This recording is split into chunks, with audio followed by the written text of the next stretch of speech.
Como todas as profissões, eu entendo que a pessoa tem que ser vocacionada. Eu, desde pequeno, quis ser advogado. Desde pequeno. Quando eu fiz filosofia, eu ali percebi que estava direcionado ou para a filosofia ou para o direito.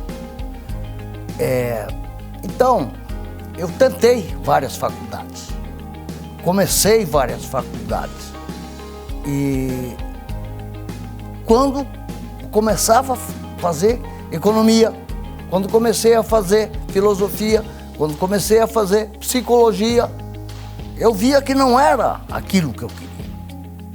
E eu esperei a oportunidade para fazer direito. E quando comecei a faculdade de direito, já com 30 anos, eu percebi que era aquilo que eu queria. Eu não queria outra coisa.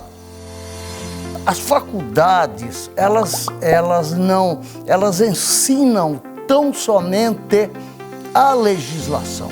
O advogado, como todas as outras profissões, ele cumpre um papel essencial na sociedade, que é a defesa dos direitos, sejam eles direitos individuais, sejam os direitos coletivos. O advogado, na sua área de atuação, ele tem que ser extremamente abnegado. Ele tem que ser desprovido daquele pensamento capitalista de querer ganhar dinheiro com a profissão. Você ganha dinheiro com a profissão, mas isso é consequência do trabalho desenvolvido. Quem se recusa a cumprir a obrigação a todos imposta tem o seu direito político suspenso. Eu defendi essa tese de que o Miltinho Viana, que se elegera vereador em 92, não poderia ter ser diplomado, porque ele se recusara a cumprir uma obrigação a todos impostas, que era o serviço militar obrigatório. E o TSE manteve essa decisão também, por 4-3, mas manteve. Então, são esses casos. E tem também, em 1992, eu advogava para os moradores do Jardim Novos Estados. Foi um processo muito conhecido aqui em Campo Grande. E tinha uma família que a mulher tinha 5 filhos excepcionais. E ela lavava roupa para sustentar essas crianças. E eu entrei com uma ação contra a Previdência Social, dizendo que a Previdência deveria pagar um salário mínimo para cada criança dessa. Essa matéria, a Constituição é que determina, diz respeito à assistência social e não à Previdência Social. Mas eu tive sorte dessa ação, da inicial, do processo ser distribuído para a doutora Suzana Camargo Gomes, que chegou a desembargadora do Tribunal Federal, aqui da primeira região, e ela, numa decisão que eu sempre falo quando leio aquela decisão, que ela tem que ser lida sempre, que aquilo é uma verdadeira oração.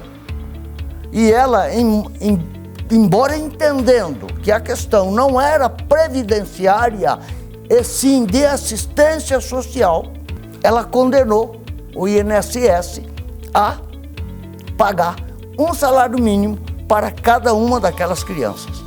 Essa ação repercutiu no Brasil inteiro. A União, o Estado brasileiro, no caso, resolveu disciplinar e editar o Estatuto da Assistência Social, que hoje é o benefício de prestação continuada para aquelas pessoas que não têm como se manter. Mas isso foi marcante, né? A época foi marcante, mas graças à sabedoria, eu acredito todo o mérito para a doutora Suzana de Camargo Gomes, né? E ela dá uma decisão que quando eu leio, até hoje eu leio essa decisão e falo que é uma verdadeira oração. Eu toda a vida, mesmo na época da faculdade, eu tinha uma preocupação. Como estudar direito? Qual é a melhor maneira de você estudar direito? E eu tinha um juiz da auditoria militar aqui, doutor José de Holanda, Carneiro de Holanda, ou de Holanda Carneiro, não me lembro ao certo, e ele era nosso professor de Direito Constitucional. E eu fiz essa pergunta como acadêmico a diversos professores, e nenhum deles me respondeu. Aí o doutor José de Holanda me disse, é por instituto. Você tem que estudar o instituto.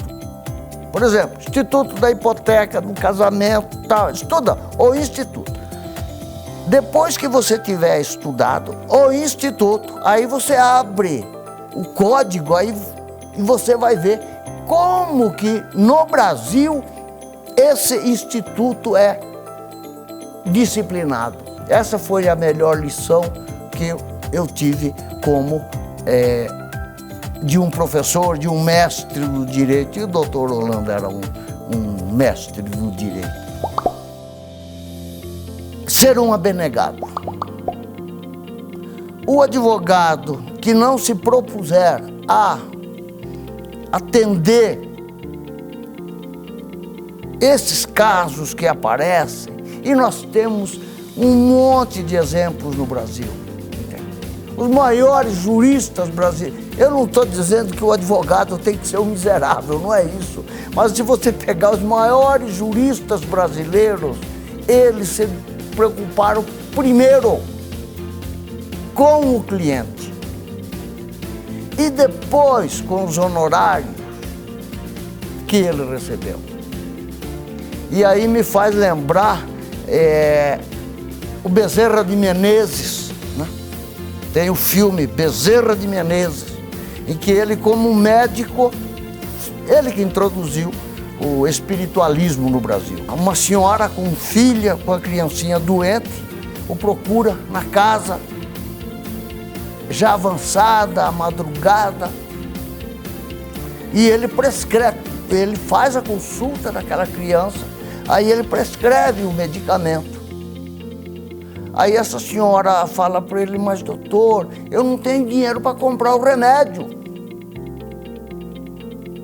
Aí ele tira aquele anel de formatura dele e diz para ela, leve isso para o boticário, ele sabe, fala que esse anel é meu, que ele sabe que tem valor e ele vai te passar o medicamento.